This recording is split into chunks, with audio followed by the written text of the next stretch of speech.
চাওক দেশ স্বাধীন হোৱা আজি ৭৭টা বছৰ হ'ল আৰু এই ৭৭টা বছৰত বিভিন্নখন চৰকাৰ গ'ল। কোনোবাখন যদি বিকশিত চৰকাৰ, কোনোবাখন উন্নয়নকামী চৰকাৰ, কোনোবাখন আকৌ পৰিৱৰ্তনকামী চৰকাৰ। এই যে বিভিন্ন ধৰণৰ শ্লোগান লৈ চৰকাৰবিলাক আহিছে, সেই চৰকাৰবোৰে প্ৰকৃততে কিমান উন্নয়ন কৰিছে? আজিৰ তাৰিখত ৰাজ্যৰ কেউফালে কেৱল উন্নয়নৰ শ্লোগান সম্বলিত বিয়াগুম হোৰ্ডিং, সবকা সাথ সবকা বিকাশ শ্লোগান এই মুহূৰ্তত, কিন্তু প্ৰকৃততে উন্নয়ন কেনেধৰণে হৈছে? ৰাজ্যৰ গ্ৰামাঞ্চলত প্ৰকৃততে উন্নয়ন কিমান হৈছে তাৰ যদি আমি ছবি চাওঁ, এই মুহূৰ্তত আমাৰ ND24 কেমেৰা ঘূৰিছে ৰাজ্যৰ প্ৰতিটো সমষ্টিত, যিহেতু নিৰ্বাচনৰ প্ৰাক্ষণ এইটো। আৰু এই মুহূৰ্তত আমি আছো যোৰহাট জিলাৰ পূৰ্বৰ যে তিয়ক সমষ্টি আৰু বৰ্তমান মৰিয়নি বিধানসভা সমষ্টিৰ এটা নৈ দাঁতি কাষৰীয়া এটা অঞ্চল, ঘাঁহিজান অঞ্চলত উপস্থিত আছো। আৰু আমাৰ ফ্ৰেমত আমি এখন দলং দেখুৱাইছো। এটা ভয়াৱহ জীৱন আচলতে জিছে এইসকল লোকে, এটা ভয়াৱহ জীৱন সংগ্ৰামৰ সৈতে এইসকল লোকে আচলতে বসবাস কৰি আছে।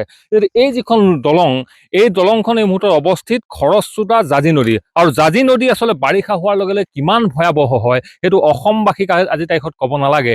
এই যিখন নৈ, এই নৈখনৰ ওপৰেদি এই ইপাৰে থকা প্ৰায় ৯-১০খনকৈ গাঁৱৰ লোকে বহি জগতলৈ আচলতে পাৰাপাৰ হয় এখন টুলুঙা নাও।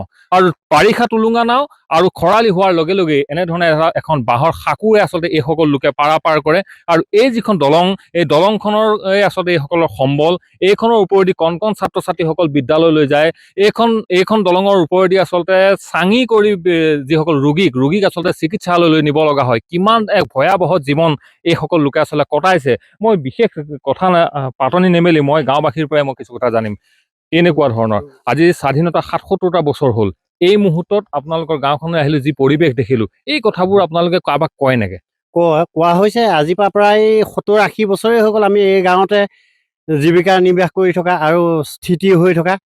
আৰু আমাক প্ৰতিখন চৰকাৰতে আমি কোৱা হয়, প্ৰতিখন চৰকাৰে আমাৰ কোনোদিন আমালৈ চকু মেলি নাচায়।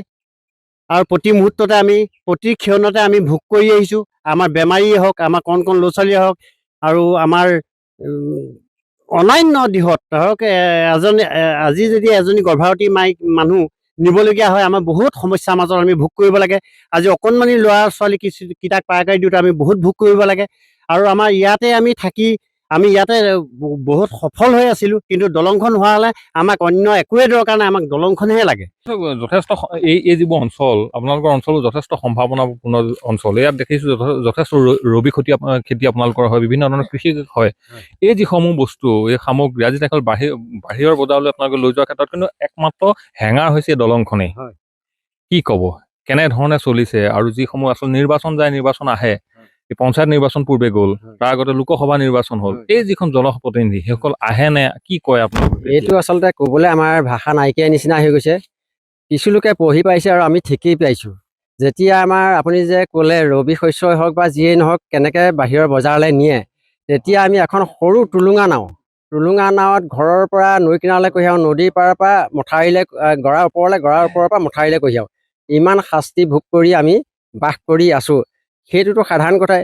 আমাৰ ইয়াৰ পৰা প্ৰাথমিক বিদ্যালয় বাৰু ইয়াতে আছে, বাকী তাৰ উন্নত পৰ্যায়ৰ বিদ্যালয় ধৰি লওক যোৰহাট GAV বা CKV, কাকজান, তিয়ক, গাৰ্লছ, অন্যান্য কলেজলৈ যোৱা ছাত্ৰ ছাত্ৰীক আমি পাৰ কৰি দিবলৈ ডাঙৰ মানুহ এজন দুজন প্ৰত্যেক ঘৰে প্ৰতি অহা আৰু যোৱাৰ টাইমটোত ইয়াত ক্ষতি হৈ থাকিব লাগে। চৰকাৰক বিনম্ৰভাৱে অনুৰোধ জনাইছোঁ, কিবা অঘটন নোহোৱাৰ আগতে যাতে আমাক এই যাতায়াতৰ সুবিধাটো কৰি দিলে আমাক অন্য একো নালাগে। তাৰ বাবে আমি মুখ্যমন্ত্ৰী মহোদয়ক বিনম্ৰভাৱে অনুৰোধ জনোৱা হ'ল। এয়া আচলতে ৰাইজৰ কথা, আৰু ইয়াৰ ৰাইজৰ আচলতে ভুক্তভোগীৰ মনৰ কথা।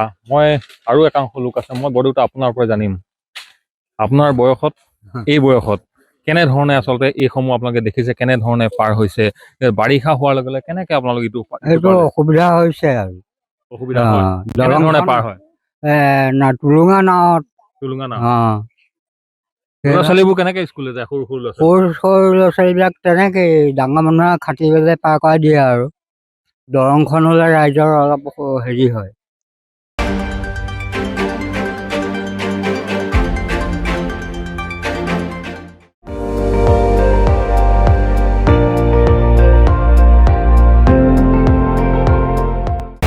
আপুনি চাই আছে ND24, সৰ্বশ্ৰেষ্ঠ নহয়, সৰ্বোত্তমৰ দৌৰত।